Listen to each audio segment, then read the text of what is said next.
Hey there, it's Maria Teller, so the singer and the Alice Goes to Motherland band, actually. So today I'm looking like this. I was not prepared to film anything, actually.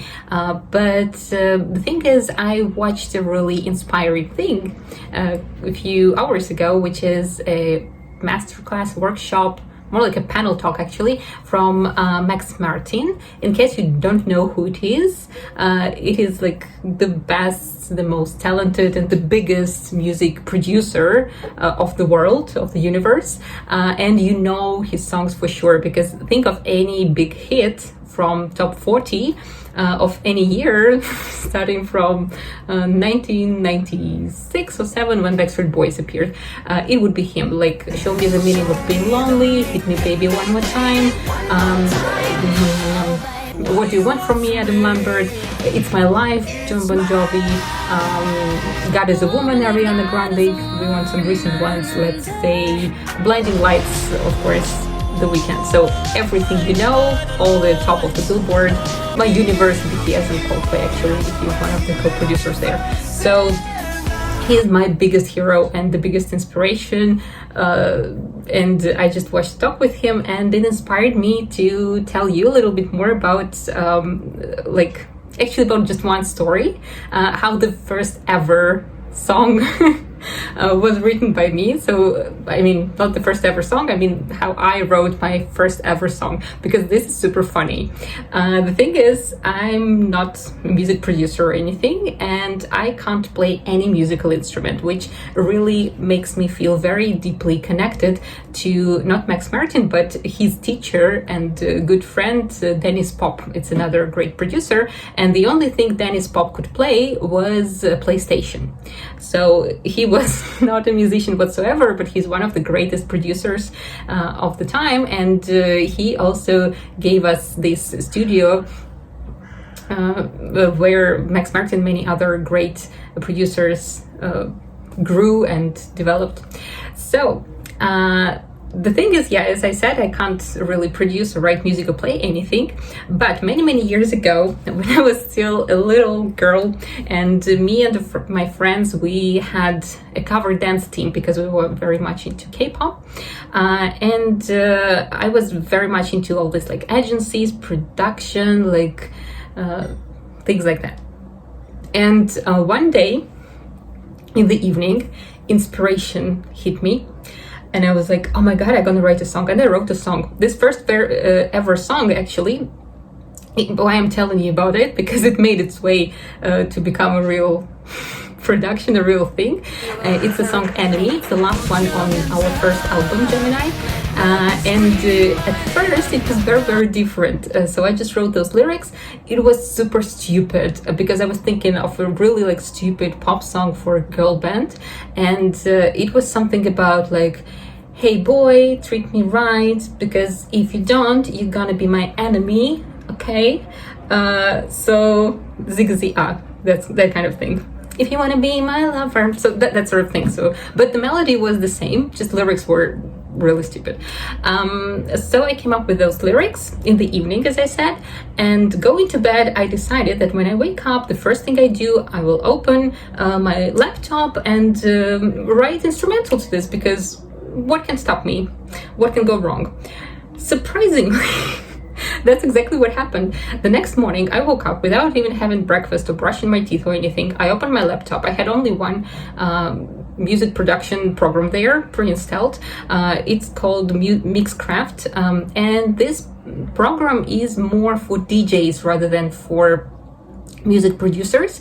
Why did I have it at the first place? As I said, me and some girls, we were into cover dance, and not only that, we were one of the first cover dance teams in Russia who started doing full covers. So we didn't just dance, we also sang or rapped. Like in my case, I couldn't sing, I still can't, but I could rap. I couldn't rap, but at this time I thought that anyone could do that, so it's so easy, like you don't need any skill or anything. So we performed from time to time at different parties and festivals. At those parties and festivals, the sound quality of the venue was usually super bad because it was some old places, old venues with bad equipment, and all these karaoke performances, they were usually so bad that people just left their seats and went to the toilet or to buy some drinks or something. So of course we didn't want that. We wanted people to see our performance and to listen to us. So we decided to do what all the artists do. We used the back vocals, which is a good idea. I strongly recommend to every singer ever, always put it on your playback. It's a good idea. That's what everybody does, okay? So they do it for a reason. All the big stars like Lady Gaga, they do it. So yeah, and we did the same, and that's why I had this program, because I was in charge of all this technical part of it. My job was to take the original track, the instrumental, then put it first in some there is a Japanese program called utagoe, which means song voice, actually, and it's all in Japanese, but it has just 2 buttons, so it's very easy to use. You just put the original track, the song, then the instrumental in it, then hit the red button, and then you get some sort of acapella. And you can use it as some back vocals if you just change the volume. So this is when I needed this Mixcraft program, because it's very simple. It's just for DJs. So there are just some tracks, some lines. So you put this instrumental, you put this vocals, then you take the volume a little bit down, and also you cut it out. Like, for example, you don't usually need this backing in the verse, but you need it in chorus to make it big. So yeah, that's what I did. I was in charge of that. And that's the only program I knew. And I noticed that there is some library with some samples, and I was like, that's enough for me. That's enough at least to feel that I'm a music producer, that I'm making something, I'm creating something. And I opened this program at 9 in the morning. I'm hungry and angry, so I opened this program. Somehow in the matter of minutes, I found very good guitar riff, which I was very satisfied with. And then I realized it's a bundle of samples, and there are some other samples for no, there was no bass, there was some drums, and they really fit each other really well, and it was also good. And I quickly put it all together. They somehow, for mysterious reason, they fit with my melody, with my lyrics really well, and I was so happy and pleased with the result. I was like, I wrote a song, okay? It's a song. It's singable. So I was so proud of myself. You can't even imagine. This was not the end of it, though. So I saved it all, and the next thing I did with it, I went to an audition for SM Entertainment, which is one of the biggest Korean agencies. And I auditioned as a music producer. Of course, I didn't pass, and that was actually the point. I wanted to go there, not to pass, so that in years to come, when I'm big and I'm all over the billboard, and I come to Korea to perform at some great festival, and I meet some people from SM Entertainment there, and they'll say yeah, you didn't see the star in her. Now you know, maybe you're not so professional after all, So that was the plan, at least. Well, I'm still on the way, right? So it's still not over for me, I guess. So anyway, my intention has been working since then. So after that, I talked to my friend and said, let's record this. She looked at the melody, at the lyrics, and she said, yeah, I like the song, but lyrics are really stupid. I don't want to sing this. And she was right. So this was when I decided to change the lyrics. So I looked at the lyrics, realized that the only good line was "you're gonna be my enemy," and the rest should go.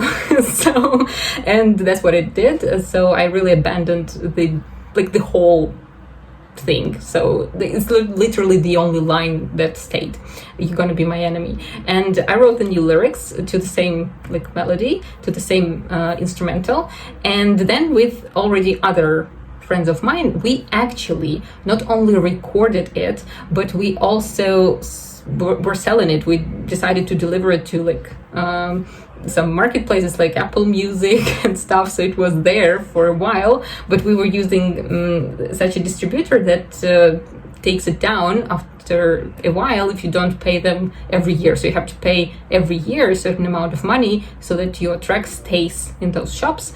We forgot at one point about it, so it was taken down. So now you can't find it anywhere. But I think I still have this record, of course, and I think I will post it on Boosty. So if you are super interested, then you can check out the link in the description. Yep, so we actually recorded it like that, and even performed it at, oh my god, I'm thinking about, oh my god, it's a Pandora box. Like, why did I start talking about it? Maybe I should never post this video after all. Okay, anyways, I've already started.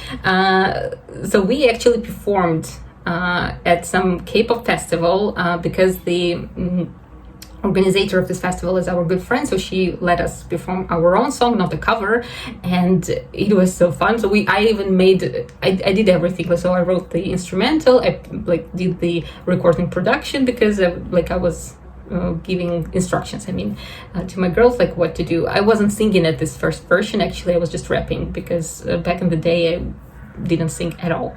And then I found the dancers, I choreographed the number, I organized the performance. So we did everything, we performed. Like, this is crazy, like why was and this is when I decided I would never want to do this again. So I want to delegate something to somebody. So yeah, and I thought this was the end of it, because then we disbanded pretty soon, because no one was really that much interested in being a girl band or anything, girl group. So yeah, and I forgot about the song. And then a couple years later, when we were already working with our producer, Sergei Varlamov, who we still worked with, and we were recording, I guess, Rage. Yes, it's one of our first singles. Actually, the first official single that was released. And I sent it to him for some reason and said like, yeah, I'm actually also some sort of a producer. And I sent him the song, and then he texted me like a while later. He says, it's actually so good. Like, I've been listening to it on my way home while driving a car, and I played it a few times. I'm really like vibing with it. It's really cool. Like, you should re-release it. We should re-record it. It's fine. I really love it. And I was like, he's just trying to be nice, okay? So I didn't really believe him. But then when we were working on Gemini, on the album already, and I realized that I'm lacking something, so this story needs some end, and that's when I remembered about Enemy, and I was like, actually it fits, like it goes with the topic really well, and it's a good like final touch to the story, so why don't we use it? And we just re-recorded it, and he was very proud also when he was sending me some samples. He was like, hey, look, I found exactly the same guitar sound that you had there on the sample, so I'm so good. And I was like, yeah, great. I don't know, like, is it a good idea or not? Maybe you should have changed it. So yeah, and this is how the song had it was reborn as Alice Goes to Motherland. And it was super funny during the recording. I still remember when we were recording vocals, I automatically started singing not the main vocal line, but like 1/3, so it was higher, because in the original song with the girls I was doing the back vocals, and it was in different tone, different key, and yeah, and I was automatically doing that, and he was like, no, it's lower, like take it down, and finally I managed to get a grip on this correct note. Yeah, so this is how the song was like literally reborn, and it's still existing, and it's still one of the most popular songs from the record, which I was so shocked with. I thought no one would like it, because come on, like, I made it in a DJing program in 15 minutes without even having a clue of what I was doing.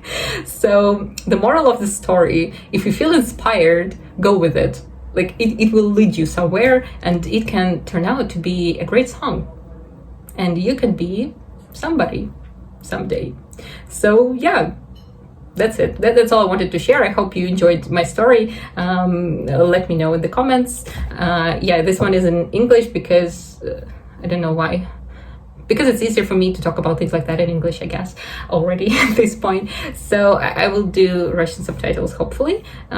So let me know about your inspiration and how you got inspired about something, and to see you in another blog like this. Tell me what song you want me to tell you about, maybe, or maybe you have other questions. So yep, and I will be posting Enemy, the original one, on Boosty for sure. Maybe it still can be found somewhere, but never Google for our performance. I promise.